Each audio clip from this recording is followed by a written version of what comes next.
Next up, we have another great speaker, somebody who's been on my Friday podcast, Low Carb Conversations, and great girl, Crystal Fieldhouse. She has an interest in improving health and longevity through quality nutrition, believes a big focus is on functional strength and mobility, and that will serve people young and old. She has a great website, eatsleepmove.com.au. Crystal Fieldhouse, it's your turn.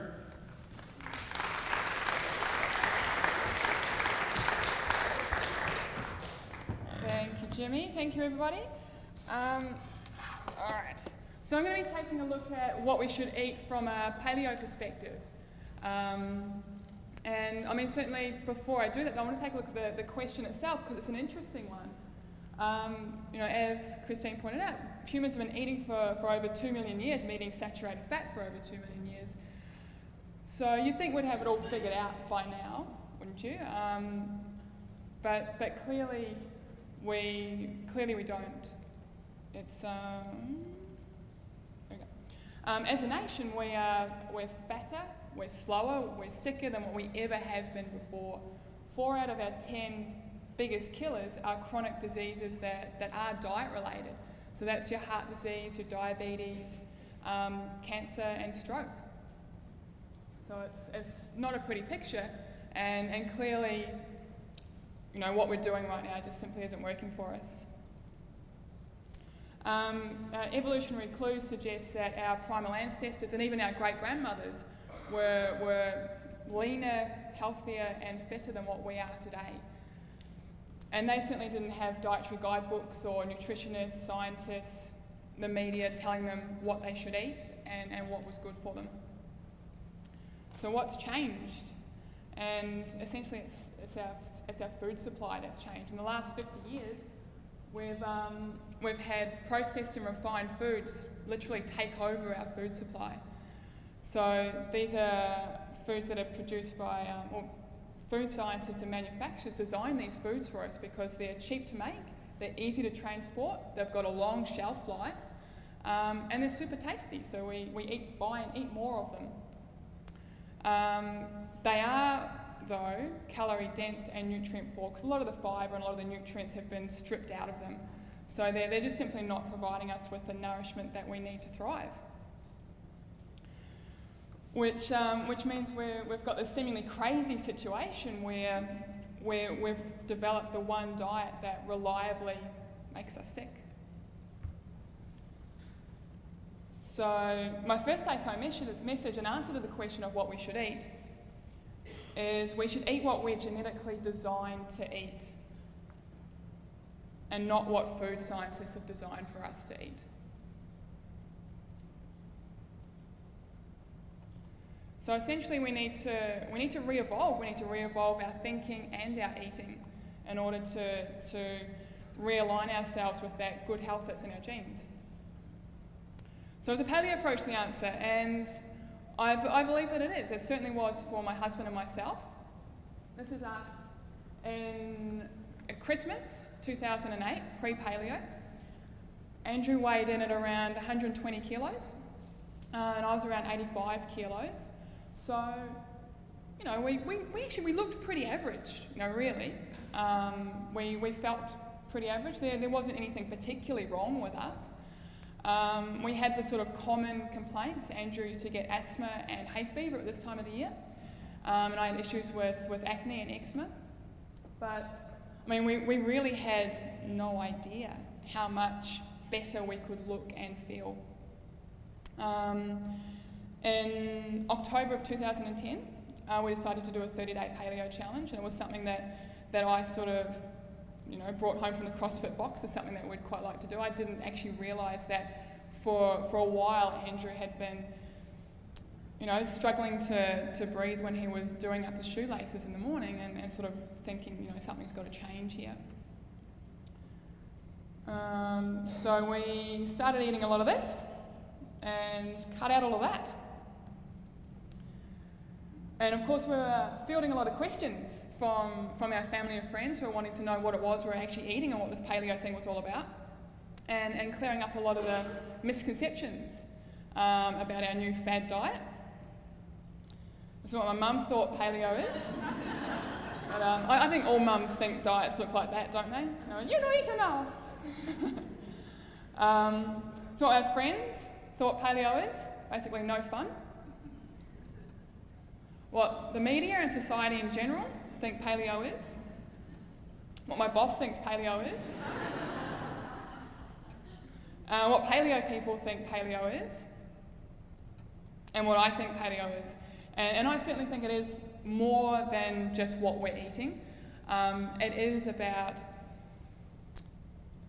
really, it's a more holistic approach to living. So really tuning into eating, sleeping, and moving, as we should, in tune with our basic biology. And it's really about turning on the genes for good health and vitality, and really syncing up our hormones so that they actually regulate properly in their normal natural cycles. And so that's my second take-home message really, is that food, it does have the power to alter our gene expression and regulate our hormones. And of course, good food has the power to really make us thrive. And I think that's really the essence of paleo. It's about eating good food. So in a nutshell, paleo is about eating real food, foods that your grandmother would recognise, foods that your body recognises and knows what to do with, that we're well adapted to eating. So yeah, your natural foods, as close to natural state as possible, foods that were once living. The questions you need to ask yourself when you're out in the supermarket buying food or farmers markets: can I grow it? Can I kill it? Can I pronounce it, spell it, or process it by hand? So my husband Andrew and I, we eat a lot of meat, fish, veggies, fruit, eggs, nuts, and natural fats. We also eat some organ meats, liver, fermented foods, so the kombucha and kimchi.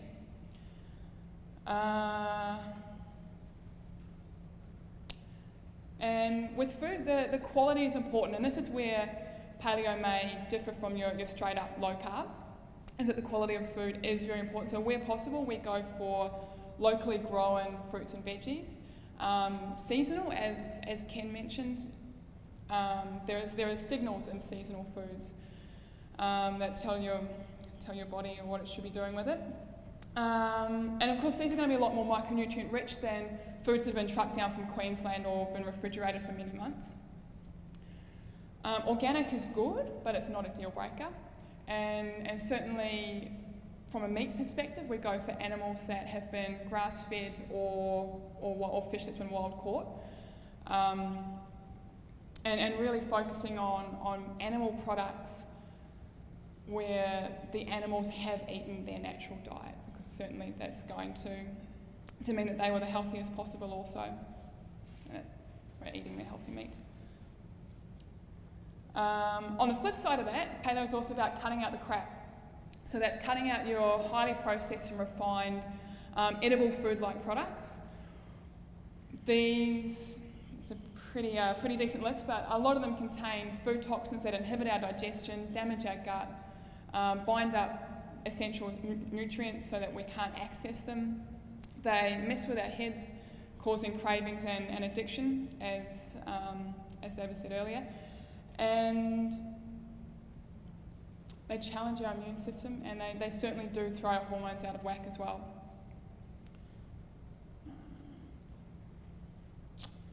So as you can see, it's working well for us.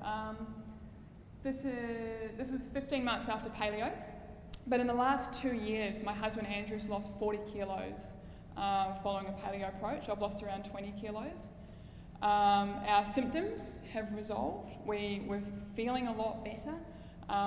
We actually didn't intend on continuing on past the 30 days, but by the end of the third week, after you sort of go down through the withdrawal, by the end of the third week, we're feeling so much better that we figured, why not continue?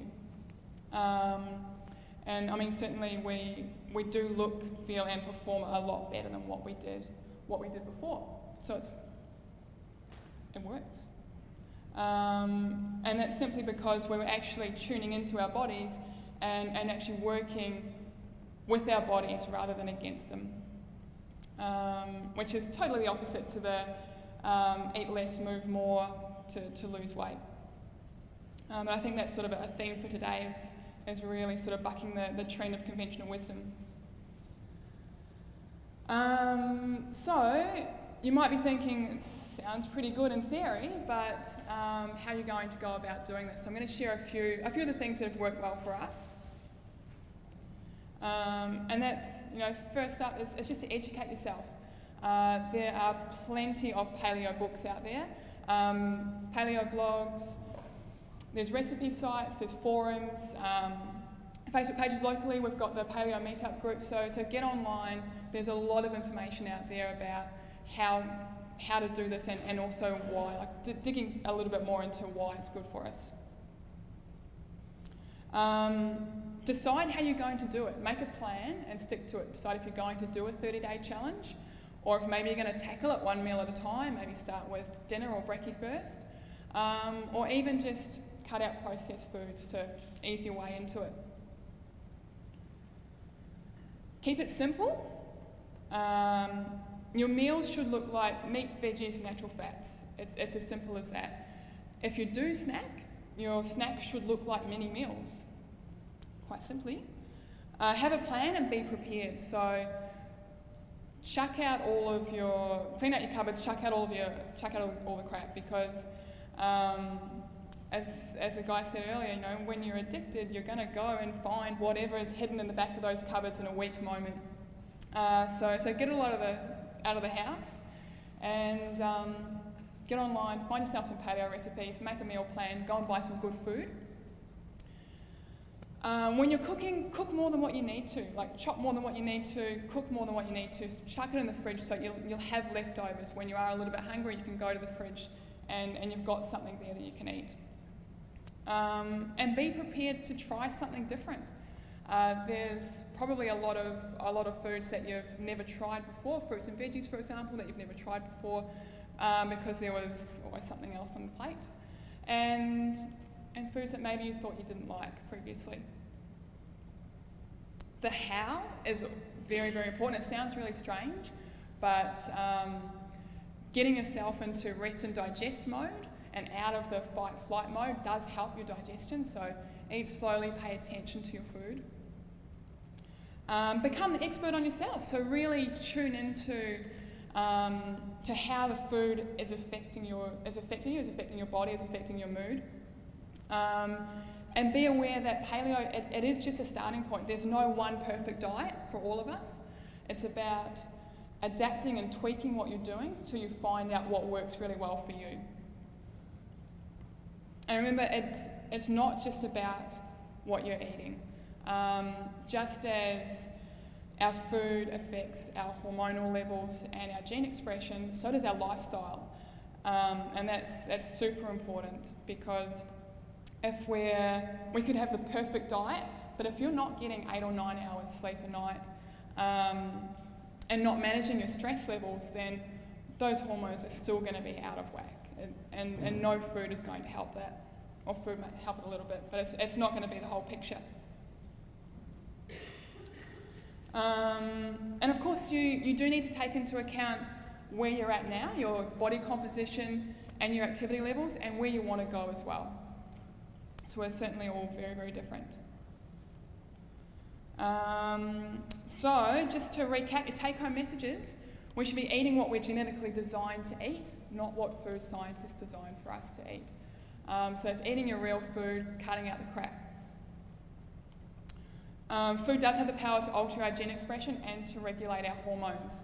And good food, of course, has the power to really make us thrive. And we do need to tune into our basic biology and work with our bodies, not against them.